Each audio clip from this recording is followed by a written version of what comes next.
स्वागत है सभी का। इस वीडियो में हम लोग ने पहले 3 कथाएँ पंचतंत्र की पढ़ चुके हैं, जो कि था पहली जनपद कथा थी, दूसरी ब्राह्मण नकुली कथा थी, तीसरी क्या थी? लोभा दृष्ट चक्रधर कथा थी, ठीक है? और चौथी कथा हम लोग देख रहे हैं, जो कि सिंह कारक मूर्ख ब्राह्मण कथा, सिंह कारक मूर्ख ब्राह्मण कथा, ठीक है? तो हम लोग को पता है क्या पैटर्न में लिखना है। शीर्षक सबसे पहले रहेगा, दूसरा संदर्भ रहेगा, तीसरा पात्र जो रहेंगे उसमें, चौथा रहेगा प्रसंग व्याख्या, उसकी व्याख्या कहानी का, पाँचवां रहेगा उपसंहार या निष्कर्ष, ठीक है? चलिए शुरू करते हैं। सबसे पहले शीर्षक क्या है? सिंह कारक मूर्ख ब्राह्मण कथा, ठीक है? संदर्भ क्या है कहानी का? यह कहानी श्री विष्णु शर्मा द्वारा, कौन किसके द्वारा? विष्णु शर्मा द्वारा पंचतंत्र नाम के पंचतंत्र के अपरीक्षित तंत्र से ली गई है, ठीक है? व्याख्याकार कौन है इसमें? श्री कृष्ण त्रिपाठी जी।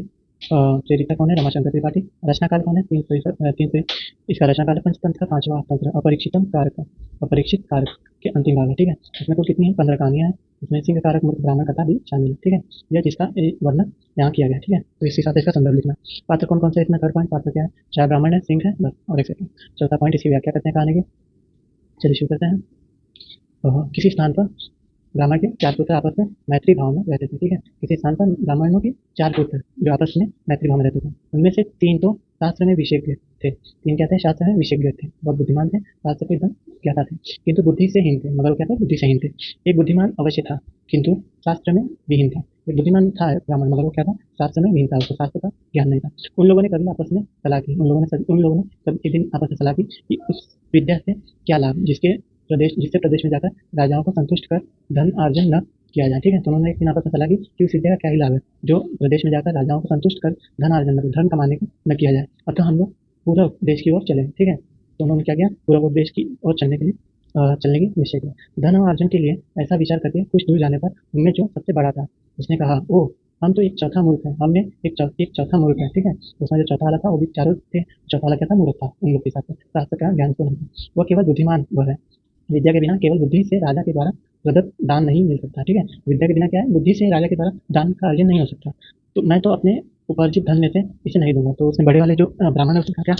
उसने कहा कि मैं अपने धन जो उपार्जित मैं जो कमाया रहूंगा मैं उसको अपना धन नहीं दूंगा, अतः यह घर चला जाए, ठीक है? तो उसको घर जाने को बोलता है। इसके बाद दूसरे ने भी उस सुबुध व्यक्ति को घर जाने को कहा, ठीक है? तो दूसरे ब्राह्मण ने भी क्या कहा? उस सुबुध व्यक्ति को, मूर्ख व्यक्ति को घर जाने को कहा। इस पर तीसरे व्यक्ति ने कहा कि ओह ऐसा करना उचित नहीं होगा, क्योंकि हम लोग बचपन से एक साथ खेले हैं, तो यह महाशय साध्य आदे, ठीक है?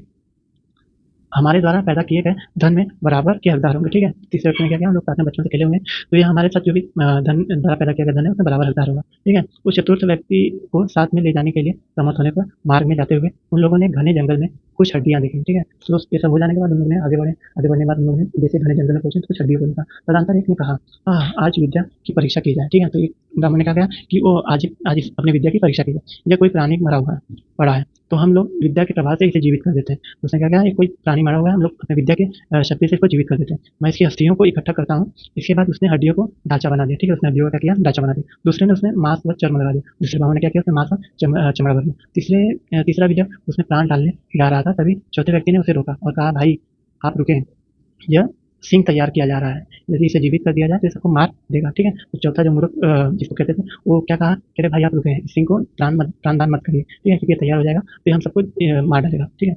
सुबुद्धि के ऐसा कहने पर तीसरे व्यक्ति ने कहा, तीसरे ब्राह्मण ने कहा, मूर्ख तुझे धिक्कार है, मैं अपनी विद्या को निष्फल नहीं बनाऊंगा। तो उसने क्या किया? मूर्ख तुझे धिक्कार है, मैं अपनी विद्या को निष्फल नहीं बनाऊंगा। इस पर सुबुद्धि ने कहा कि तो क्षणक भर रुक ठहरिए। तो उसने क्या कहा? जो सुबुद्धि था उसने कहा क्षणक भर ठहरिए, मैं पेड़ पर चढ़ जाता हूँ, ठीक है? मैं पेड़ पर चढ़ जाता हूँ, उसके बाद आप इसमें प्राण डाल दीजिए। मंत्रोच्चारण करके सिंह को जैसे ही जीवित किया गया, सिंह ने उन तीनों ब्राह्मण को खा लिया। जैसे ही तीसरे ब्राह्मण ने मंत्रोच्चारण करके उस सिंह को प्राण अथवा जीवित किया, तो उस सिंह ने क्या किया? तीनों ब्राह्मण को खा लिया, ठीक है? जैसे निष्कर्ष क्या निकल रहा है? निष्कर्ष क्या निकलता है? विद्या की अपेक्षा बुद्धि बड़ी है। विद्या की अपेक्षा में क्या है? बुद्धि बड़ी है, ठीक है? बुद्धिहीन व्यक्ति उसी प्रकार नष्ट हो जाता है जिस तरह से सिंह को जीवित करने वाला ब्राह्मण बन गया। तो बुद्धिहीन व्यक्ति उसी प्रकार क्या हो जाता है? नष्ट हो जाता है जिस प्रकार क्या सिंह को जीवित करने वाले ब्राह्मण बन गए, ठीक है? तो इस प्रकार हम लोग का चौथी कथा, ठीक है, सिंह कारक मूर्ख ब्राह्मण कथा समाप्त हो गई, ठीक है? तो ये पैटर्न आप सबको लिखना है, ठीक है? मिलते हैं पांचवी कथा में।